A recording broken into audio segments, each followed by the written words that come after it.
Okay, so hi folks. My name is Jamie Saulnier. I'm the Indigenous Business Lead for ACOM, and I'm going to give you a presentation today on comprehensive community engagement.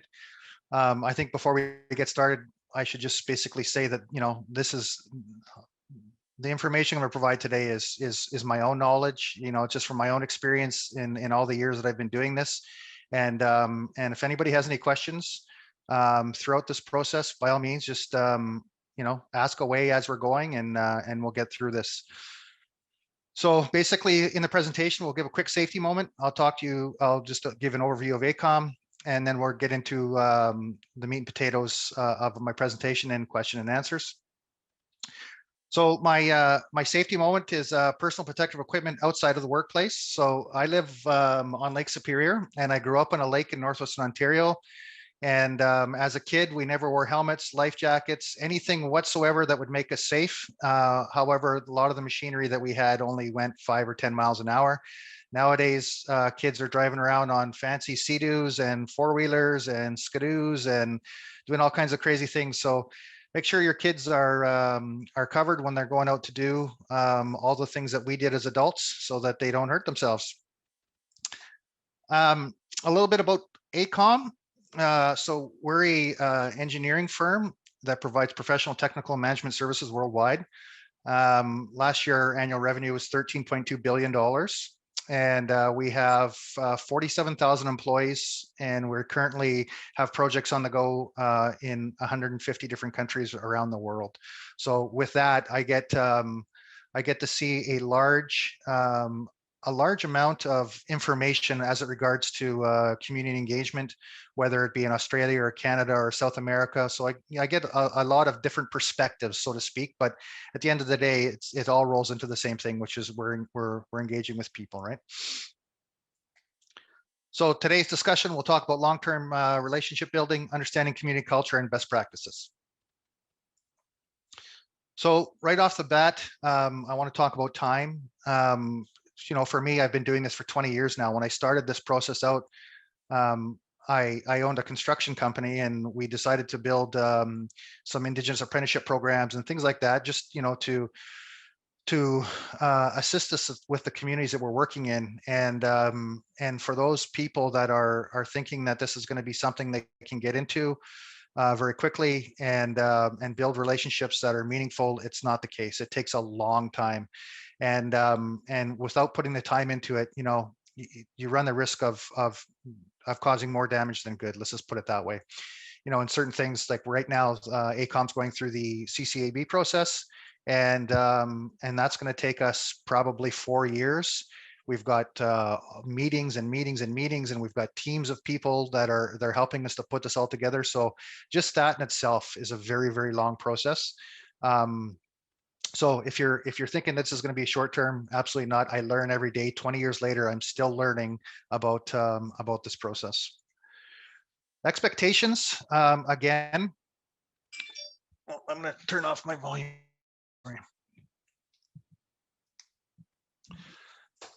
When we set out to build long-term programs, we should always put in there that we're going to have to make adjustments to budgets, employee training, and timelines. Employee training is a big one because, again, a lot of the people that may be looking to engage with a nation may not have ever had done this before. They may not have experience in it.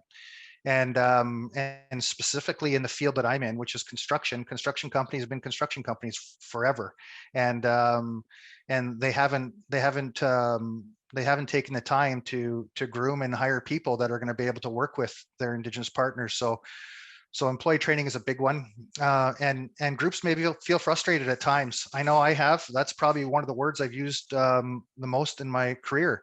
I'll set a meeting.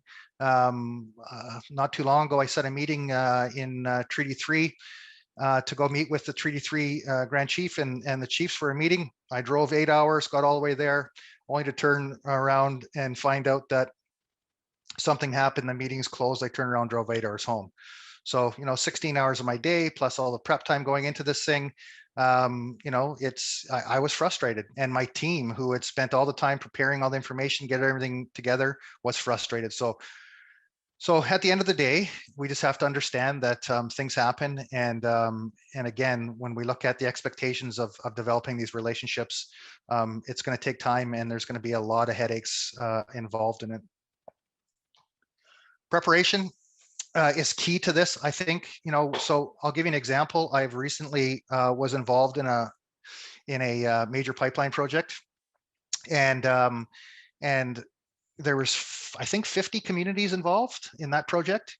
And by the time the RFPs launch and construction companies come in to start looking at these projects, it's next to impossible to do a proper engagement to the communities.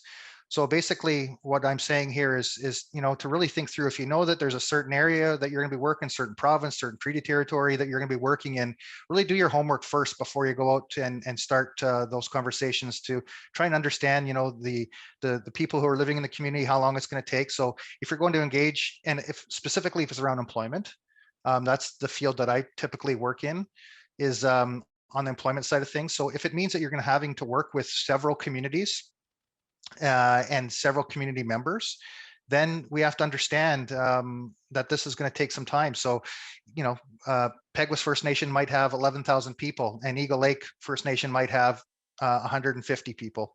So making sure that you understand all there is to know about the communities is an important part of everything that I do, and prepare for criticism. Unfortunately, those who have come before you, 9 times out of 10, those relationships may not have been what we expected them for. So tough questions are something that we're asked every day.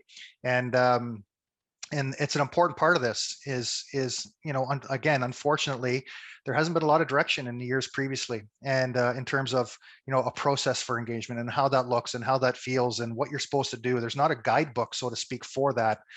And so a lot of people have made a lot of mistakes, and unfortunately, when we get into these meetings, this is why people are guarded because of those mistakes, and they have every right to be.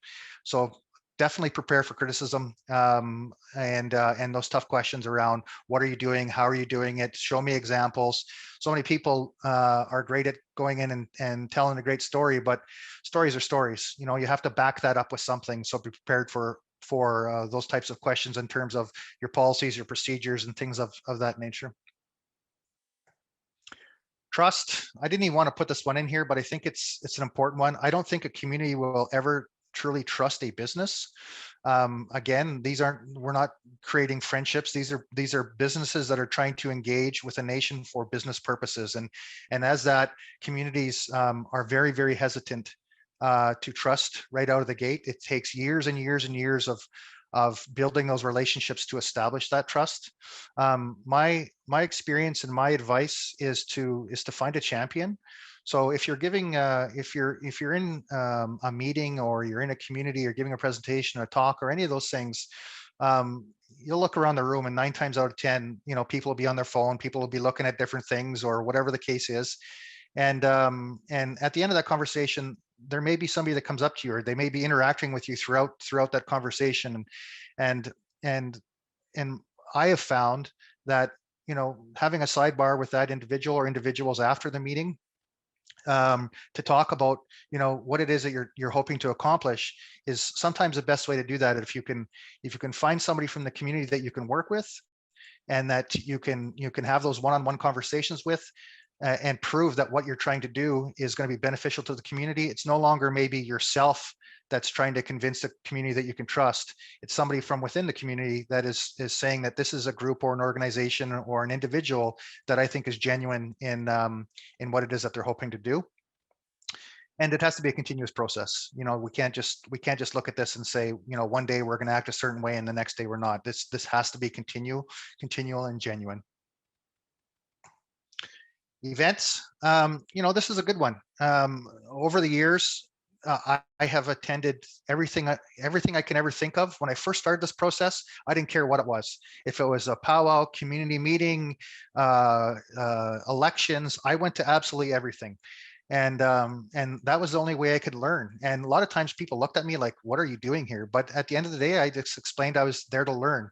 So I guess an example I can use is there was an AMC meeting in Assembly. So it wasn't an Assembly Manitoba, it was an AFN meeting in Winnipeg where they're going to elect a new national chief.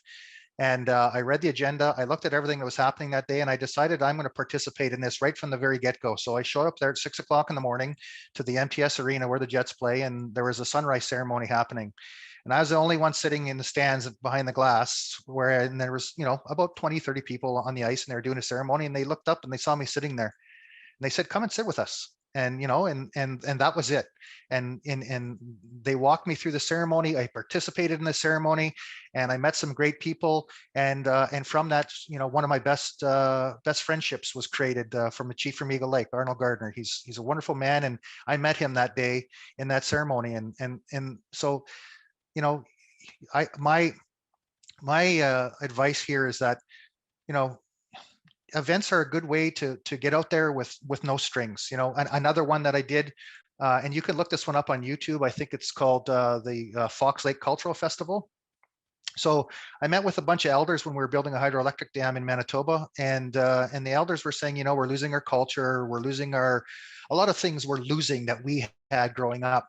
And they said, it'd be great if we could do something. And so I just took it upon myself. I'd never organized an event in my life, and so I went out and fundraised and was able to raise, I think it was $60,000, and we went up to the north to Fox Lake, which is 200 or 300 kilometers north of Thompson, so way up in the top of Manitoba. And we had the northernmost cultural festival that's ever been had up there. We had teepees, we had singing, we had dancing, we had beating, we had all these things. And it was a great event for the elders to get out and share. And so again, being able to either host them or get involved in them are very, very important, because the community members know that you're there for no agenda. You're there to listen and to learn and to enjoy the Indigenous culture. And I always find that that's where my most important friendships have always been established.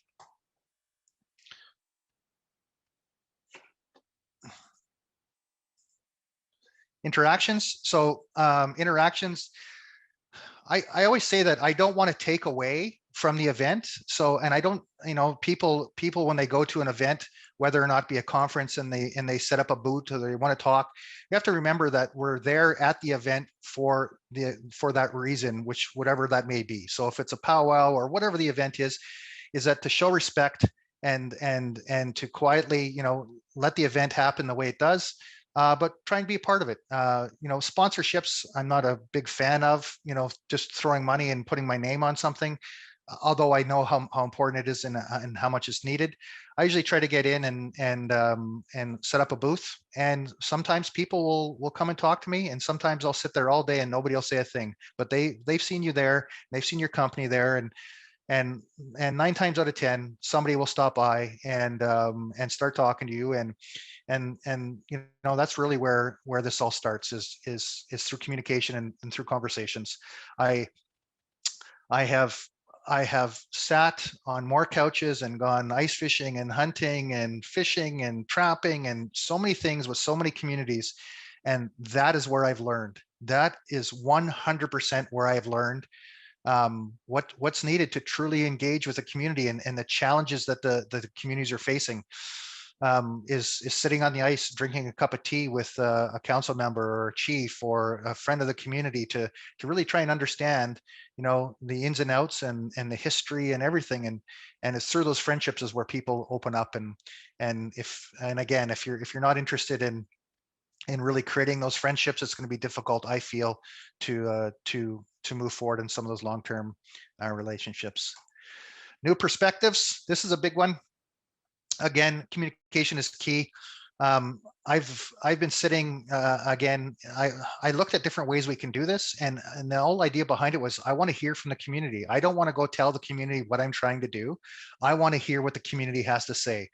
And the only way to do that sometimes, if you're living in downtown Toronto, it might be difficult to get out to some of the communities, but there's ways you can get out to meet with these organizations. Sometimes I've done a lunch and learn. So if you're wanting to meet with a human resources department, or you're wanting to meet with a business development team, um, it's always been my way to work with the communities, is to have a lunch and learn. So you bring in some subs and some things in food of whatever nature, and sit down and have a conversation with that group. And that one-on-one interaction really again opens the eyes of yourself in terms of the challenges the community are making. And your goal while you're there, if this is regarding business, is to set up programs and set up relationships that are going to be successful. And again, the only way you're ever going to do this is by listening. And Chief Gardner from Eagle Lake was the first guy, when I was 20 years old and I started doing this. I'm 50 now, and he said to me, slow down, shut up when you get to these communities, listen to what people have to say. And from people listening, if you just come in and blab all day long, then yeah, you're not going to give people a chance to really talk about what they're needing instead of what you're needing. So listening is definitely a very, very important part of everything that I do. Barriers. So when it comes to employment, again, this is a critical one. I'll use an example. So if you're going to build a pipeline, or you're going to build a new mine, or whatever it is that you're going to build, and you go to the communities and you say that we're going to be looking to hire 200 or 300 people, and from those 200 people, we're going to be needing this and this and this and this and this and this. Well, the community might be able to supply those individuals to the project, but what often people don't understand is that those individuals may not have a driver's license. So how are they going to get to the job? If they're going to be staying in a hotel, how are they going to book a hotel if they don't have a visa? If they're a single parent, how are they going to organize child daycare? All these different things are part of the barriers that the community is going to help you to understand when it comes to working with them. And I can only go back to, again, what I do, and that is construction, various construction, whether it's heavy commercial construction or heavy industrial construction. It's the same thing over and over and over, is that you have men and women who are a part of a community that want to be part of a project, and who are promised that they're going to be part of a project. But at the end of the day, if we don't address the barriers that are preventing people from interacting, then what was this all for? So being able to hire somebody is one thing, but really understanding some of the barriers that individuals might face that are going to prevent them from getting to a job is I feel, one of the most important things. And being able to adjust your plan accordingly for that. Transparency. Again, I listen to the elders, I listen to the people I work with, and I sit in corporate boardrooms all over North America. And transparency is something where we're not there yet, but it's critical. If I used to laugh, I used to get mad, actually. Then I started to laugh when I hear people and they stand up and they're talking about it, whether it's a politician, whether or not it's somebody from a company, whether or not whoever it is. When they stand up and say that this is going to be a project that's going to drive millions and millions of dollars into Indigenous business, and it's going to create thousands and thousands of jobs for people, that may be the case, but that truly is not the case for the community. And so an example that I can speak to would be a recent hydroelectric project that I was a part of. And there's a company out of the US that was here saying the same thing, jobs and business and everything else like that, but you had to be a high voltage electrician. And so when we went through the process of trying to find out how many high voltage electricians there were in the north, that number of 500 people that they're looking to hire went down to 3. So and of those 3 individuals, 2 of them were working. So from this, the community needed to learn that you are not going to get jobs from this project based on the skill sets of your community members. There's not going to be that many jobs. So from a transparent standpoint, you can say that there's going to be jobs, and you can post all these opportunities, but you know that you're not going to be able to fulfill these. So if you're looking to hire people from a community, working together with HR department is critical to understand the capacity of the community, and then match your project with those expectations, so that you're not, I guess, completely full of BS when it comes to this, because a lot of people are. And the same thing with business. I can't tell you how many times a company has said to me, or a community has said to me, that we're in a JV with this company, and we signed a JV that we're going to split profits, and split profits at the end of a project. And when the project ends, we have all these excuses. Well, we're supposed to make $1 million, but because of this and this and this and this and 1,000 other different things, we only made $5. So here's your 250, right? And so that's not fair at all. So being able to be transparent with your partners on projects, to say, and again, helping communities to learn. If you're bidding a job, involve the communities. Don't just form a partnership and say, okay, we're going to bid the job and send you something to sign. Involve the communities in that process. Involve them in the bidding process, so that when you're not there next time, maybe they can go on their own and start bidding work.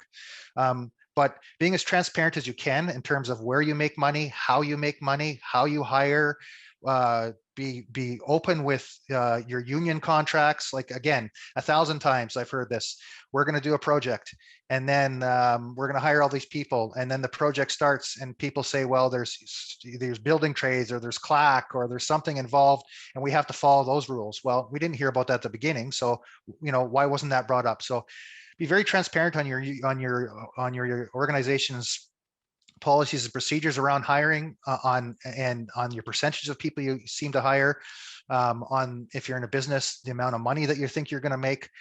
Being transparent is really the only way that is that people are going to learn, and you're going to be able to get through this process without people thinking that you're hiding something. And unfortunately, that's still a part of doing business, and it's going to continue to cause problems for companies that are trying to do the right thing.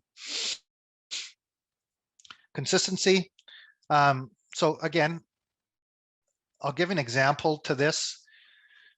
In Northwestern Ontario, we have this area called the Ring of Fire, and it's this place where all these mines are going to be built. Well, about 10 years ago, there was a big influx of companies just flooding into these nations, and they're promising all these things. We're going to do training, we're going to do all this stuff. And then when the mine pulled out, and the prices of metals dropped, so did all the communities. And all the communities saw were taillights from all the construction companies that were there, and all the promises as they said they were going to make. So again, you can't just go in and develop a relationship to be able, and unfortunately, again, this is what happens is an RFP will come out, or a project will come out, and it'll say, these are the communities in which we're working with. And right away, all these companies flood the communities and say, we want to partner, we want to be, give us a letter that says you support us in our bid, and blah, blah, blah, blah, blah. Once they get that, you never hear from them again.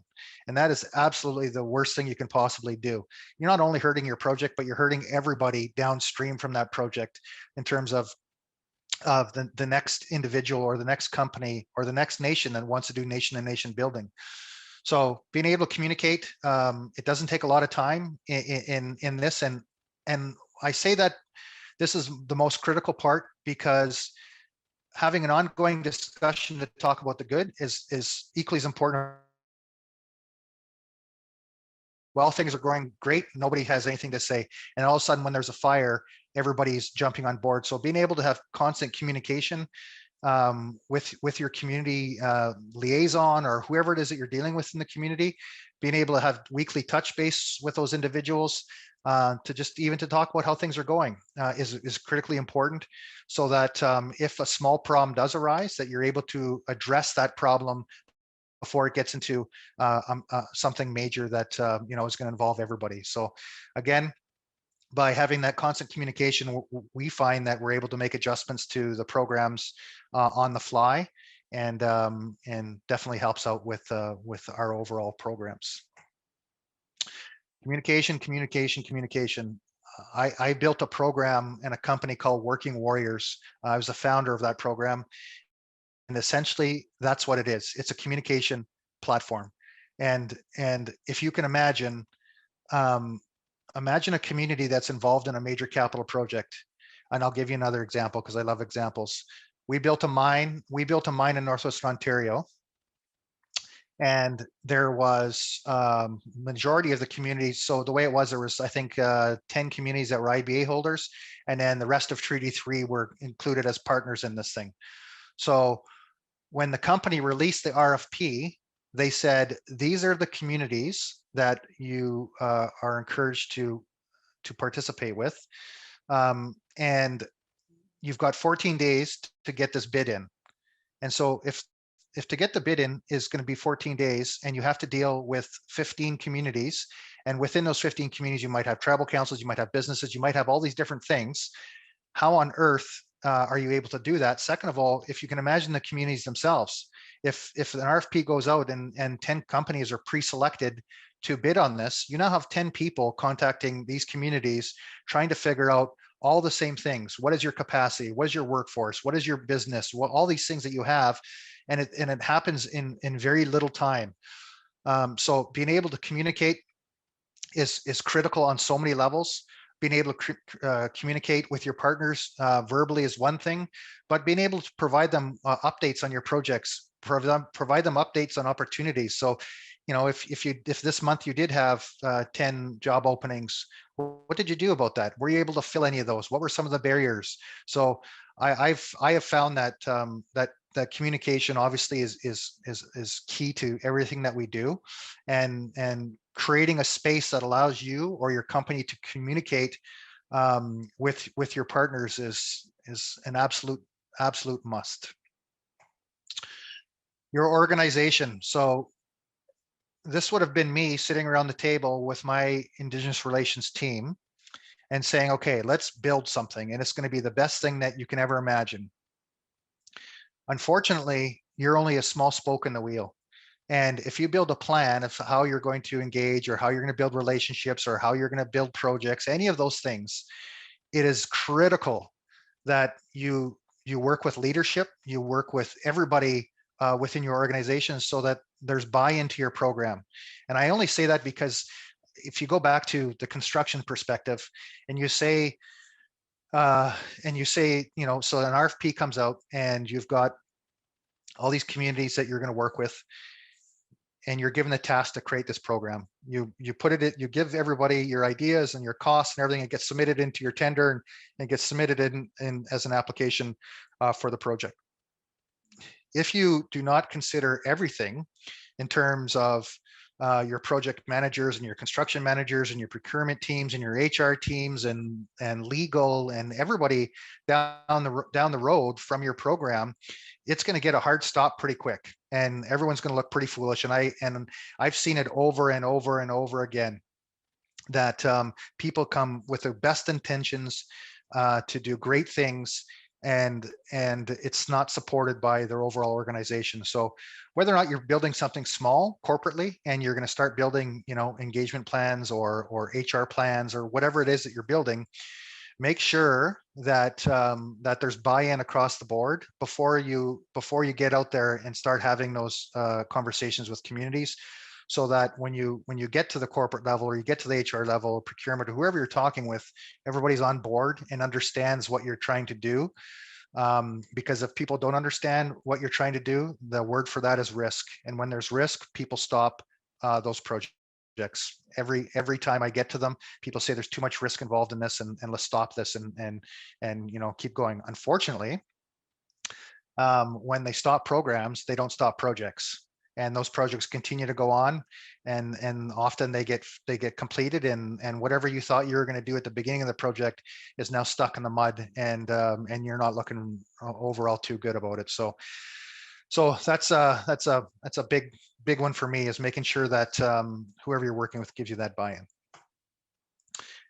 And that's it, man. That's what I have to say. I mean, I was pretty quick.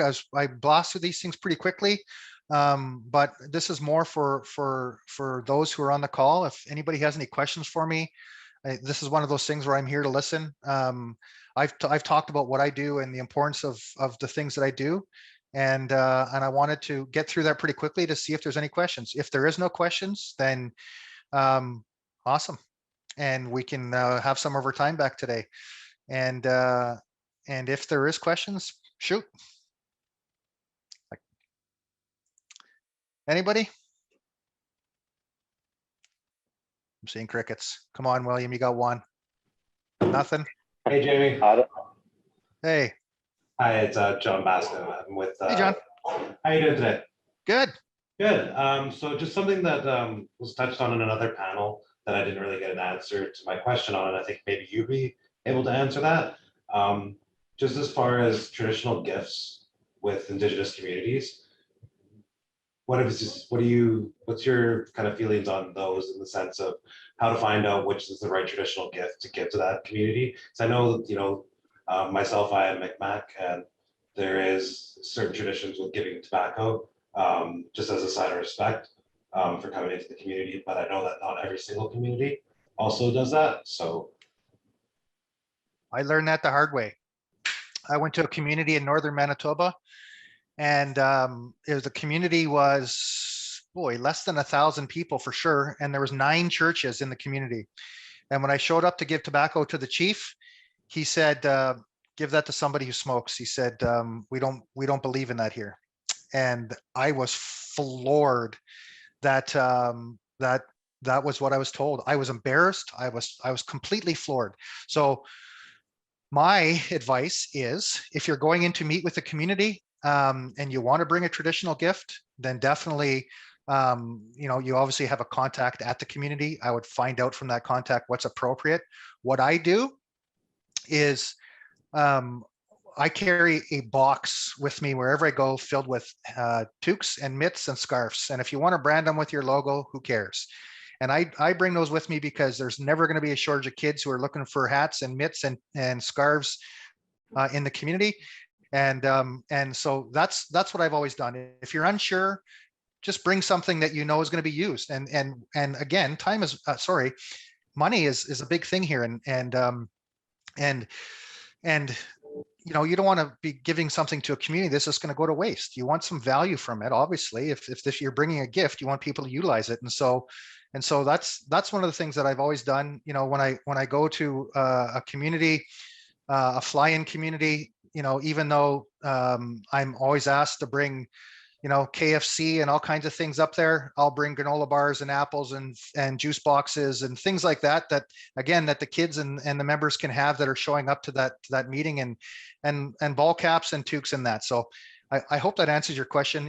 It's when it comes to giving a traditional gift, now you just can't hand tobacco, or you just can't hand something over. There's a process, right? It's like there's a process involved in that, and you need to respect that. And if you go in there with a traditional gift and throw it on the table and say, here you go, you're not only making yourself look bad, but you might also be disrespecting the community. So my advice is, sometimes, what are the things that the community is going to need and the community is going to use, and having a box of toques and ball caps and mitts and scarves is usually definitely something that I bring with me. yeah, that's great. Thank you, Jamie. I appreciate that. No, you're welcome. And John, are you out of New Brunswick? Um, I was born here in BC. My dad is from Listugush, and I have my uncles and my cousins that all live out there. I was actually planning on a trip out there this last summer, but obviously with the pandemic, I kind of canceled that. So I'm definitely looking to try to rebook that. Yeah, I had the opportunity through the Working Warriors program.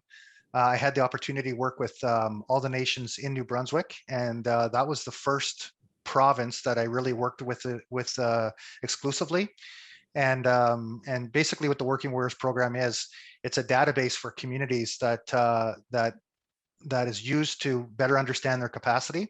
So, because again, when companies blow into a community, they say, can you give me information? Sometimes it's just a spreadsheet. Sometimes you don't even get anything, right? So how can you possibly set up a partnership with a community if the community can't provide you information on their capacity? It's impossible.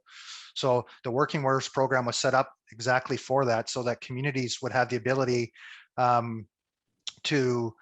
to better understand, and at the same time, that relationship building process for me, like now I think we're working with 326 communities are a part of the Working Warriors platform. And it's given me the opportunity to obviously work with all 326 of those communities. So creating a program that's going to help the community and then help you to create those relationships is great. Now, on the flip side of that, people may not understand Working Warriors, or they hear different things about it. And this is all part of it, is that you have to work through what people hear, the good, the bad, and the ugly, right? And that's part of this process. Anybody else have any questions? I'm sorry, I'm not able to see the chat. If there's any chats here. Well, maybe there isn't much. I can read that for you. It's from Amanda Kettner. Yep. She says, hello, you mentioned you worked at a construction company. How do you get that buy-in from your field employees to ensure your community relationship is built and respected by all? Yeah, that's an awesome question. And that was one of the hardest things I've ever had to do. And when you think about this,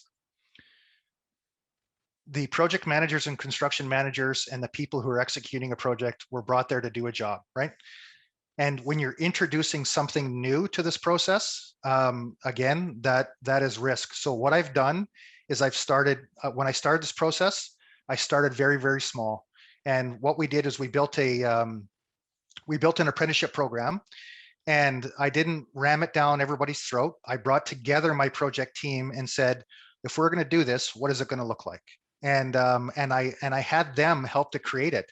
So again, this construction company, if I was to say, okay, guys, we're forming a partnership with Big Grassy, and 50% of the workforce is going to have to come from Big Grassy and all this other stuff, without properly training your employees, cultural sensitivity and everything that comes with that, that's a very, very difficult process. So my advice is to involve the people in the field at a very early stage, and let it, and close the door and let it rip. Let them tell you their stories. Let them tell you their horror stories. Let them tell you whatever it is that you want to tell them, and then you could work through that and say, okay, so knowing that, we're going to take everything that you've just told me into account, and going forward, we're gonna try and build something together. And that has been the best thing for us. When we started our apprenticeship program, I didn't say I want to hire 50 people. I said I want to hire one. And that one person came on, and I still remember his name to this day. His name was Dwight Spence, and he was from Nelson House in northern Manitoba. And I said, Dwight, you're the first person.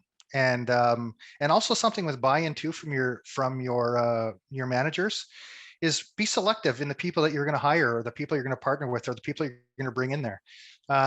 If you don't do your homework to ensure that the people you're bringing into your workplace are right for the job, then you're going to get a whole bunch of I told you so's, and that's not what you want. So when we started this program at the very beginning, I went out, I interviewed a bunch of people, I explained this is a new program, I had my project managers and everybody involved in the whole entire process, and I said to everybody, here's Dwight.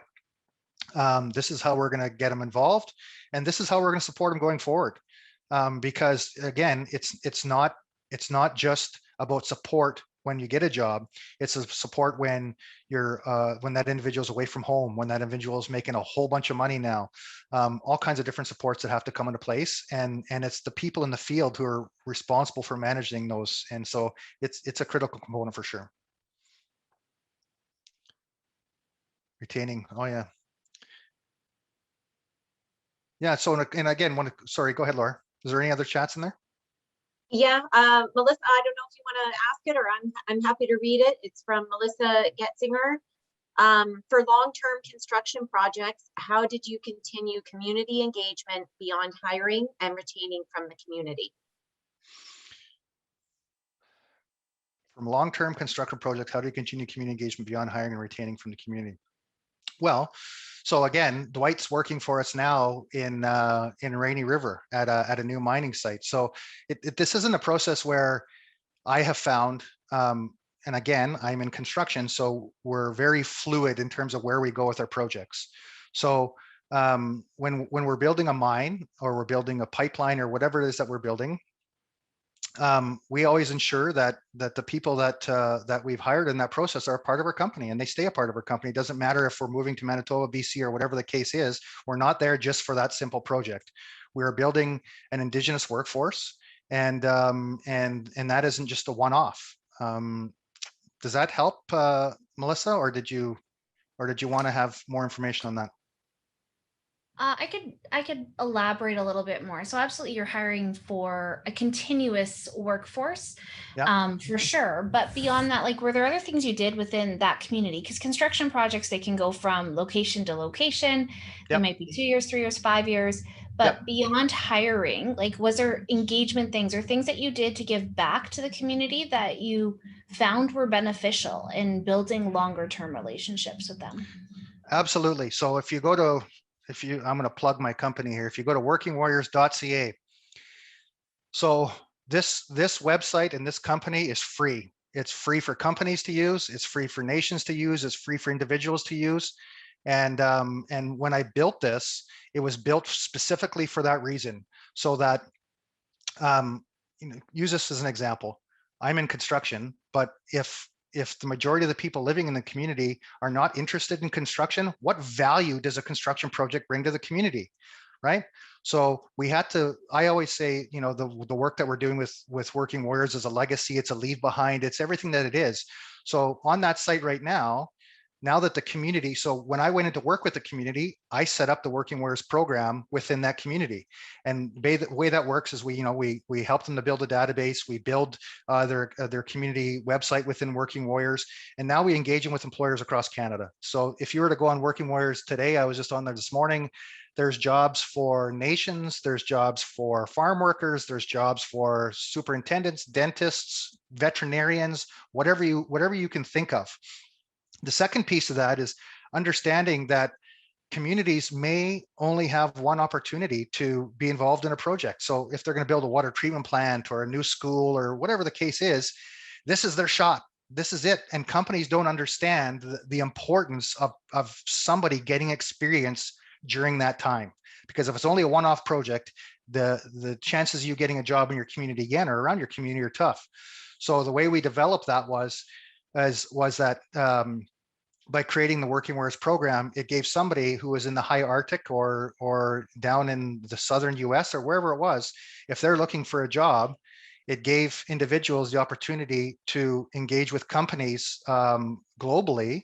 And then the second piece of that is the job board that's there allows for companies who are looking to just start that process of engagement to start posting jobs onto the site. If they don't have a clue what they're doing, they don't have anybody within their organization that can help them, this program gives companies looking to hire an opportunity to post those jobs. So that's an example of something that I've done that is going over and above the projects. And again, the idea behind that was creating a national workforce that and creating a national workforce and creating a national program that employers and individuals can use. And the Working Warriors program is specifically for that, right? This is a program that is open and it's free, and it will be free till the end of time. And people ask where I make my money. Well, I work for a global engineering firm, and every project that they do touches people, and that's my job, is to be able to make sure that the projects that we touch are going to have an impact. And so I looked at it as a way, do we want to charge companies money to post jobs? No, because that's going to prevent them from doing that. I want every single company in Canada to post their jobs on Working Warriors, because what that's going to do is that's going to give opportunity after opportunity to people to promote their themselves. And if you're living in the Arctic and you want to move to Edmonton, well, you just search Edmonton and there's the jobs that are available. So it's creating that communication platform, right? Anybody else? You see, you got a friend behind you there, William. Yeah, this is my, oh, she just jumped off. That's my support dog, Alice. Come on. Nice. She goes, she hangs out. This is another beauty or benefit of working from home, eh? Oh, yes. Oh, It's fun working from home, but oh yeah, the work that I do, and I'll be honest with you, my favorite part is when the project's over and being able to go back to the community. Like you talk about community relationship building, if you enter into a project with a community and you create that relationship, if you can't go back to that community and pick up the phone and go there for any reason, then you're doing something wrong, right? And so it's my favorite part, is being able to go to the community, to talk with elders, to meet with people, to have soup and tea and chat. That's how I've learned this whole entire time. And don't expect people to pay for it. The Working Warriors program cost me $3 million to build. I never charge a single dime to a single person to build it. And companies need to understand that. If you go to the government of Canada and say, I want a program and I'm looking for $500,000 in program money to do that, get in line. There's another 500 people behind you that are looking for that money as well. So if you know what you're looking to invest, and maybe it's nothing.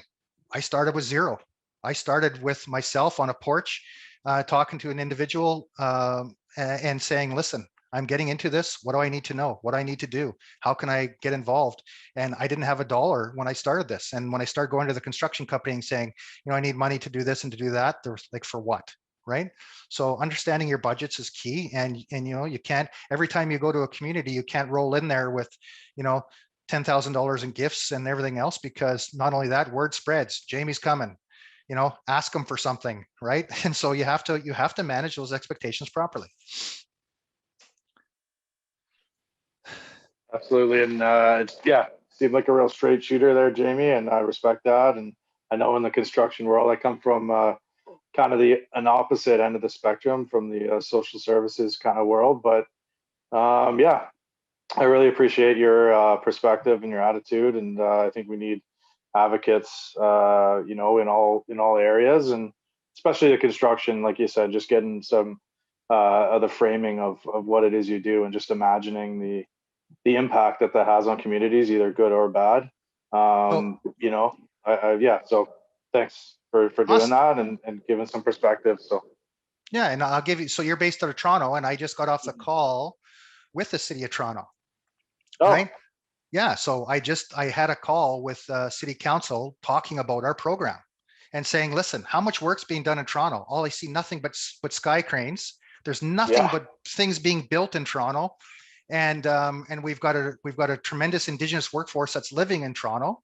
How do we engage with that workforce? This isn't just about, building a mine in rural Alberta.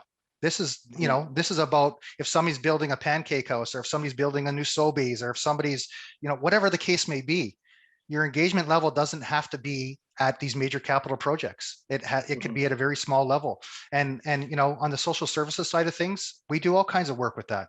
A quick example of that is I work with Corrections Canada. How many Indigenous men in Manitoba are locked up right now? I think the number they gave me was 1,200. In Stony Mountain. Of the 1,200 people, there was 87% were Indigenous men, and the reoffend rate was massive. So I looked at Stony Mountain Penitentiary as a workforce. I looked at that as a potential workforce. Yes, people made mistakes, but when they come out, are they going to stay in jail forever, or do we need to assist those individuals in moving forward? So again, being able to come up with a program in that institution was key. Understanding what the workforce was. So the people who were locked up, they all had a job doing something at some point in time. So helping those individuals to understand their capacity and understand what they can do when they're released, and then working with companies who are willing to do that is a huge thing. Yesterday, Biden just announced his American Work Plan, and that was the number one thing that he said was a second chance program for people who have offended or may be getting out. Like, it's ridiculous. Everybody on this call has probably done something stupid. They just haven't been caught for it, right? And so again, everybody in this world deserves, well, not everybody, but the majority of people deserve a second chance. And so looking at different programs, whether or not it's with social services for people that are on social assistance who are living downtown, drive them to Working Warrior site. This is a spot where they can build their resume, they can look for jobs, they can do whatever they want to do, right? That's in the city, because I currently work in social services, as well as I'm coordinating for a youth employment strategy that we launched in September. But like the percentage of the men that I work with, who have been incarcerated or institutionalized at some point, it's massive. And I think a lot of times, you know, that's a very good point. I mean, life sometimes is over, right? They could be 40 years old and they're like, you know, it's just this cycle of perpetual crap, you know, for lack of a better word, and giving people opportunities and not limiting the workforce to people who, you know, hit this many things, and saying essentially like, no, there is hope and there is stuff that you could do, and there is, you know, employment that you could actually achieve and start putting your life back together. I mean, I think we need more of that, and for multiple reasons. In order, like, recidivism would go down. Anyways, it's a very interesting conversation, and it definitely goes hand in hand with what you do. And if you think about it like this, so when I went and talked to the CEO for Stony, and we had Corrections Canada, we had everybody in there. I said, "What do you currently do right now?" Well, somebody from the parole board calls the company and says, "Hey, do you have any jobs?" Like, really? Do you want to get hung up on every single phone call? Like, it's ridiculous, right? And I talk to those construction companies, and so coming up, and you know, unless you're asked to do a criminal background check, why are we telling the parole board to call employers looking for jobs, right? So again, if you want to work with Indigenous men and women that may be incarcerated, if you make one phone call to one of these organizations and say, "Listen, have you guys done any training?" They're doing carpentry training. They're doing all kinds of things that are happening here. Who are you training? What are they training? When are they coming out? Do they have a resume?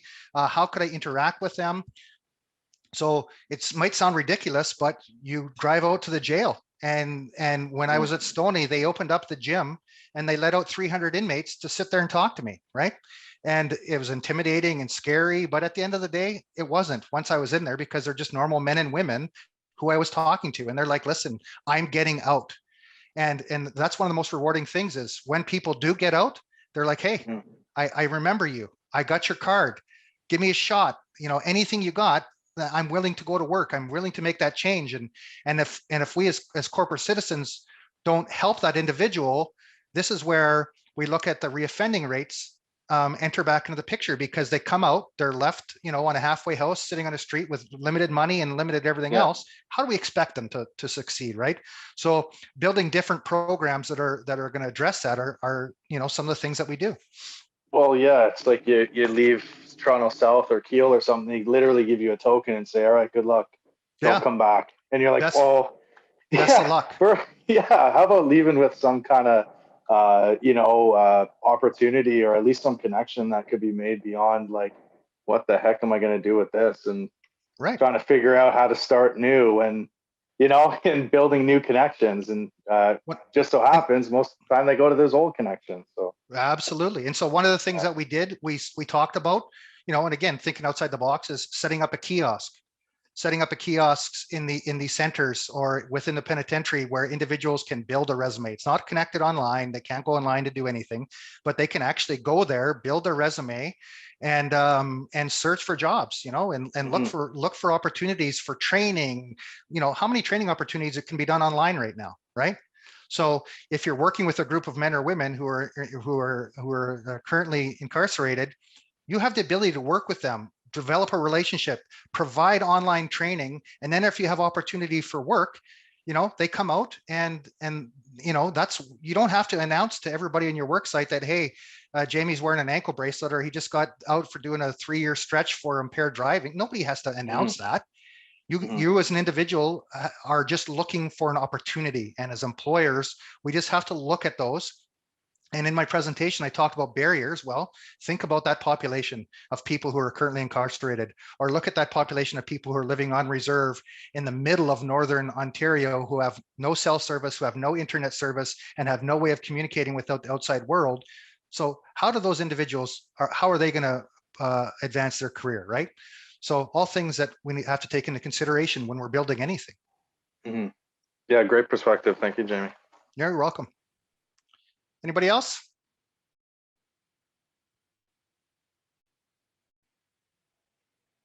Good. Well, it sounds like that's it for the people on the line. Laura, Tim. Yeah, I don't see anything else coming through the chat, but yeah, that was amazing. Thank you, Jamie. Anybody else have anything they want to add or? Hi, my name is Brett. I'm Brett Landry. I'm from Openings First Nation. Right now I'm working with the city of Edmonton, just as a summer student. I'm in school for business administration and human resources. But I originally started out with an Aboriginal youth program to get on with the city through lifeguarding and swimming. And so that's how I started that way up through the recreation center. And then, so that was like 10 years ago, and I've still been working for the city ever since then. Went to school. Now I'm transitioning over into like an HR role. So seeing something like this is really cool. Like this Working Warriors, it's like, I wish I knew about this. I can like share this with my family and my community. Like, Yeah. Well, like, yeah, and I appreciate that. And that's why it was built. So for me as an individual and as a company, which is what Working Warriors is now, I started this whole process by learning, and then we built something and oh man, that didn't work. Well, we're not going to talk about that ever again. And so, but we took the things that were bad and we learned from them, and we took the things that were good and we expanded on them. And then once you continue to do that, your program will automatically kind of dovetail into what it is you're hoping to do. And that's what it is with Working Warriors. I wanted to create a program that that would allow companies to engage for free with any Indigenous person that's looking for a job. So right now, as that's being expanded, now I'm pushing it into the US. I'm working with the Department of Commerce and the Minority Business Agency to implement Working Warriors in all the United States, and through my work with ACOM globally to the Indigenous groups that we work with. So if you want to, I'm a little bit ambitious sometimes, but my goal is to create a global platform for engagement, because it's a person who's looking to hire somebody or a person who's looking to get hired. It's as simple as that. And if you can communicate with those individuals, then life is easier. So feel free to share away.